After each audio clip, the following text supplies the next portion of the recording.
Bonjour à tous et à tous, j'espère que vous allez tous très bien.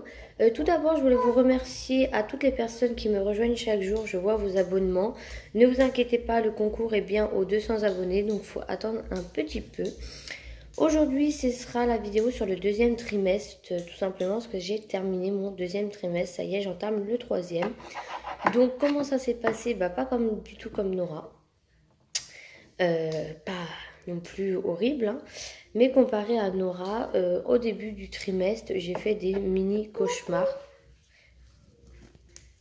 Donc des mini cauchemars un peu sur n'importe quoi. Donc voilà, des mini cauchemars qui empêchaient parfois de dormir. Après, j'ai aussi fait de l'insomnie, mais bon, ça je refais même avant de tomber enceinte de Nora.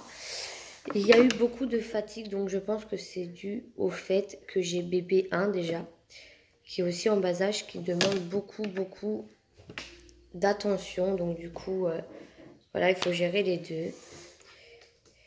Et aussi, j'ai eu beaucoup, alors pour Nora, j'en avais eu que au sein et pas ailleurs.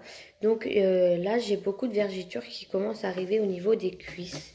Donc pourtant, il faut savoir que j'ai pris 1 kg au premier trimestre. Ce deuxième trimestre-là, j'ai pris que 2 kilos.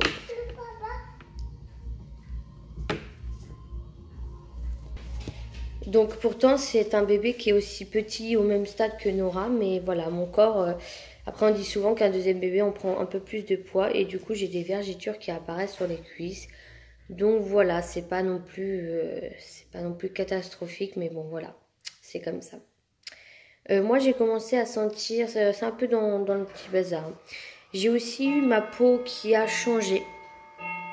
C'est-à-dire que j'ai eu un changement de corps. C'est-à-dire que depuis que je suis enceinte de bébé 2, j'étais au 36 et là je suis passée au 38. Donc ce qui peut paraître normal pour certaines, moi qui m'a fait un réellement choc parce que Nora, du début à la fin, j'ai fait un 36. Donc voilà, ça m'a choqué un peu.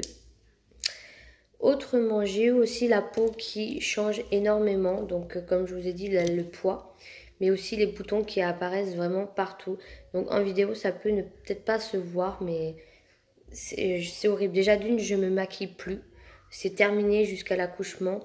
C'est pas par manque de temps, c'est pas par manque de volonté, c'est juste que j'ai des boutons qui poussent partout sur le visage. Enfin, que sur le nez et sur le menton. J'en ai un petit peu qui poussent, hein. Je suis pas non plus boutonneuse. Mais j'ai des boutons qui poussent. Alors du coup, je me dis ça sert à rien de le camoufler avec la chaleur, sachant qu'il fait déjà chaud. Donc voilà, j'ai senti bébé bouger à 17. Donc je suis désolée, je disais que j'ai commencé à sentir bébé bouger à 17 semaines. Donc pour ceux qui s'y connaissent pas trop en semaines, qui galèrent un peu comme moi, en gros je l'ai senti bouger à 4 mois. Donc on était le 4 mai. Donc voilà. Autrement, une petite dernière chose, c'est que j'ai eu un test de glycémie à faire que j'avais pas eu pour Nora. Tout simplement parce que... qu'est-ce qu'ils m'ont expliqué? Vu que je prenais un peu plus de poids, il a fallu faire le test. Donc je l'ai fait. Nora, je ne l'avais pas fait du tout, donc je ne savais pas à quoi m'attendre. Donc je m'étais renseignée auprès des amis qui me disaient que c'était dégueulasse et tout, qu'il fallait préserver 1 heure après pour dormir, sinon on tombait dans les pommes. Non. Donc moi je l'ai fait pour... Tu arrêtes Nora? Donc j'ai eu un léger mal de tête, mais à part ça, rien d'extraordinaire, quoi. J'ai pas vomi. C'est vrai que j'ai eu une fatigue, mais je me suis pas couchée en rentrant comme certaines le disaient. De toute façon, je pouvais pas, j'avais Nora à m'occuper.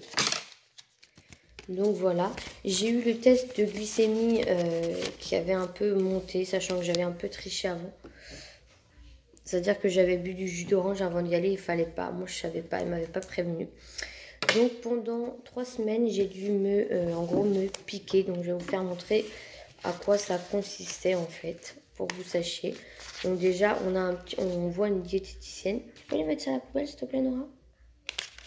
On voit une diététicienne, donc on a un petit livre comme ça, avec du matériel comme ça que je vais vous expliquer, et puis ça avec. Donc moi, à l'heure d'aujourd'hui, je suis au 3e trimestre, je ne me pique plus. Sauf que c'est des choses qu'on doit garder et récupère pas parce que c'est à usage unique. Donc je vais vous expliquer comment ça se passait. Donc en fait, le matin, on avait une petite truc comme ça. Donc une petite aiguille, je vais en gaspiller une, c'est pas grave. Une petite aiguille comme ça qu'on mettait dans ça. Ce qui sert à piquer quoi. Donc on mettait comme ça dedans. Hop, voilà. On se piquait n'importe quel doigt. Les 3, par contre, pas les 2 premiers. Les 3 derniers, on se piquait.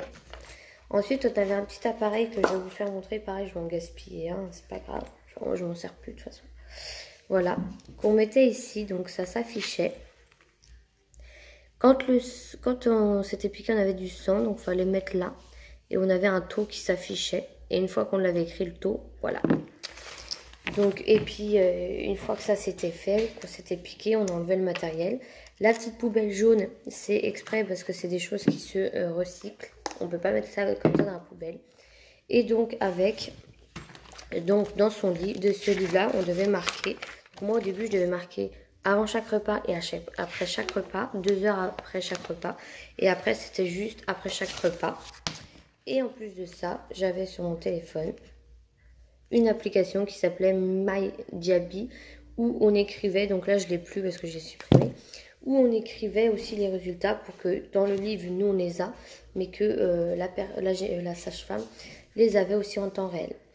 Donc voilà, j'espère que cette petite vidéo sur le 2e trimestre vous aura plu. J'espère que j'ai rien oublié, normalement non. Donc voilà, n'hésitez pas à liker, à commenter et à continuer à vous abonner, c'est gentil. Bisous!